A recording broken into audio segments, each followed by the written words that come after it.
Recording in the car. Hopefully we don't get pulled over by the cops. I was playing Guilty Gear Strive earlier. If you see me right now at the character select screen, you'll see what the topic of today is. You'll see I have no DLC characters. None. Not one purchased. Because I'm not beat for that. And I'm going to tell you why. I don't buy DLC for 99% of the games I play. And here's why. My first console was the Nintendo Entertainment System. I'm 38 years old at the time of this recording. And that's the reason, because I'm old. Me and my brother played everything from Nintendo to Dreamcast, from Sega Saturn, PlayStation, everything we can get our hands on. You know, it's just the old man's talking point at this point. You bought the game, you had the game, you enjoyed the game, and then it was over. And now, obviously, for whatever reason, I know that technology allows it. I know that corporations, people talk about money grabs and corporate greed or whatever. I'm not really into bashing corporations because they give you the things that you need and or want. You know, people that go on YouTube and talk badly about corporations. It's just content. You're just making content out of it. I'm driving right now if you hear like flickers and stuff like that. So it's not like a big deal to me. You know, I know that certain games, Tears of the Kingdom for the Nintendo Switch was $70. I appreciated the fact that it was $70 and there was no DLC. I just want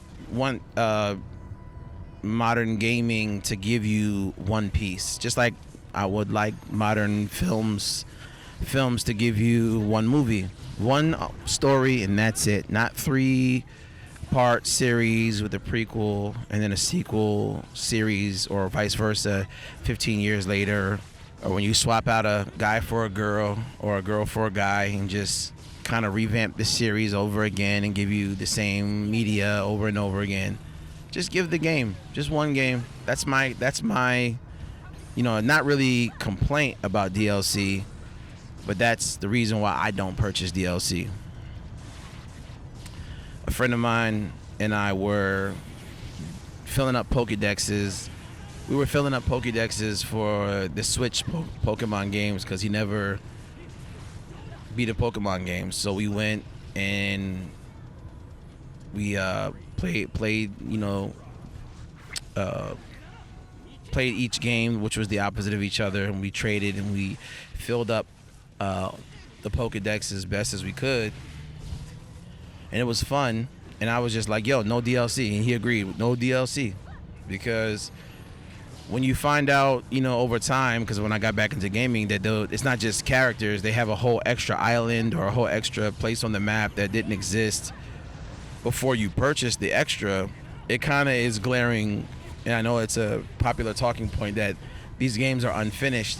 I don't think that they're necessarily unfinished, but at this point they're planned like that.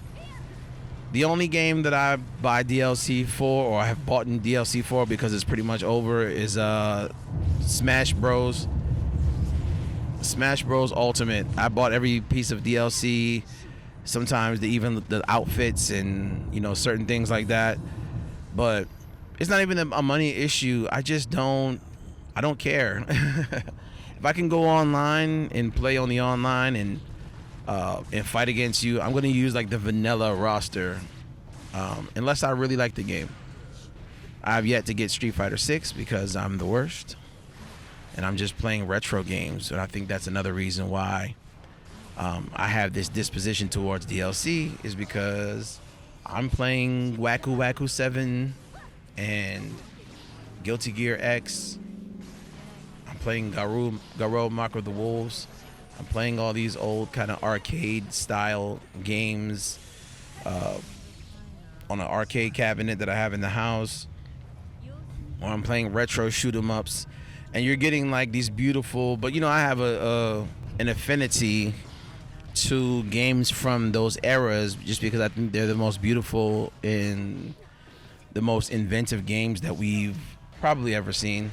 So when you see something that comes from 1994 or 2004 for that matter, and they're more fun to play, and they have a rich story, and the development is really just really clever the way they put it together. It makes me think about, okay, I'm a grown man, I got 3 kids and a wife, and you're already putting however much time into this super hobby, which is what it really is. And then they're like, oh, here's an extra character, and we're gonna like dangle that over you. I'm just too old for that. Like if I get Street Fighter 6, or when I get Street Fighter 6, I'm going to most likely get Terry Bogard, because I like all the SNK games. Do I have to buy every single DLC that they have? No, that's why I won't. Like Street Fighter 5, I don't have Street Fighter 5. I have every Street Fighter game up until 4. But if I had Street Fighter 5, I would just buy the Akira DLC, because I'm a Rival Schools fan. So, I mean, it's obvious that no one's forcing you to purchase DLC, but the idea is, when people say, is it unfair? Is it greedy? I don't know. I just don't have I don't know. I just don't want to. I don't want to. I know if there's anybody who agrees, you can comment, or for whatever reason you don't buy DLC, but I just haven't bought DLC. And plus I buy a lot of games, to be honest. So if I buy a lot of games, I buy a lot of DLC. We can go into the whole thing about archival and being able to play these games outside of your console's lifeline. That's gonna get tricky. I bought a 1 terabyte micro SD card for my Switch, and just kind of re-downloaded everything that I purchased over the last 7 years, because who knows if the online goes down like the 3DS did, and there's certain things you can't get because you didn't update the firmware, or you didn't do certain things DLC wise when it comes to characters. But maybe it's because I got into 3D modeling and animation over the past 4 or 5 years of my life, but not necessarily the characters. Is something that kind of annoys me, that I'm missing out on characters. But when there's whole stages that you don't have, that kind of makes me feel annoyed, because I just, if you're building this universe, they do a really good job at kind of like dangling these things in front of you and making you want more. I understand that. DLC that doesn't bother me, not that it bothers me at all, but just for a talking point, like Cuphead. Like, love Cuphead. Everybody loves Cuphead. Bought the game, beat the game, and then they came out with 1 DLC that opens up a new piece of island or something, and they have 1 new character, and it's like, reasonably priced, and we already know that game is like top tier elite animation, gameplay, development, character creation, like all the characters in the game are top tier. So it's like, when I get time, I'm gonna buy the Cuphead DLC, because I value what they put into the game. I value my experience playing the game, and I guess that's, everybody can just reduce this talking point to just do what you want. That's easy to say. If you want it, buy it. But a lot of us don't need it. If you want it, buy it, but we don't need it. So I haven't played any modern Guilty Gear games. I played Guilty Gear X on Dreamcast, and then would come back to it every once in a while. And then I just got Strive randomly because it was for sale. It was for sale because it was the vanilla, the regular, evergreen, with a handful of characters. And because I play so many different games, especially fighting games, it wasn't a big deal for me to just play with the regular roster, because I'm going to switch it out and play Tekken. And I'm going to switch it out and play Virtua Fighter. Then I'm going to switch it out and play like a Street Fighter Alpha 3 or Street Fighter Third Strike. Something old, most likely, because that's usually what I'm doing when I'm not on the computer, when I'm not on YouTube. I like old games. I like old shoot 'em up games, and those games were just really beautifully made. However the price was, if you paid $40 or $25, if it was like a budget game, that was it. You had everything. If there was an update when certain consoles got more technologically advanced for you to do that, or if there was like a newer copy in the store, they would kind of update it, and you would have the newer version with some of the fixes and development fixes. I'm into all of that, but yeah, I don't buy DLC. I don't. Do you? You probably been watching me struggle because it's been a little while since playing Guilty Gear Strive. This game is beautiful. I played Dragon Ball FighterZ a little bit. I bought it for my kids, which they don't play it.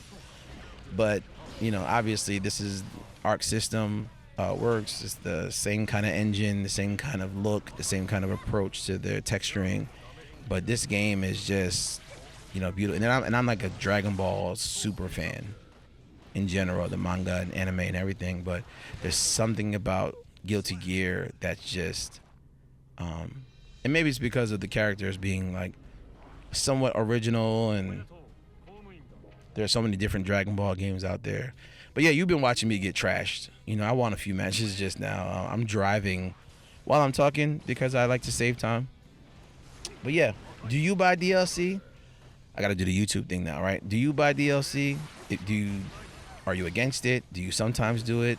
What's your reasons for doing it or not doing it? Obviously, you probably buy it to get all the things, but if you don't, tell me why, and drop a like and subscribe if you like. Take care.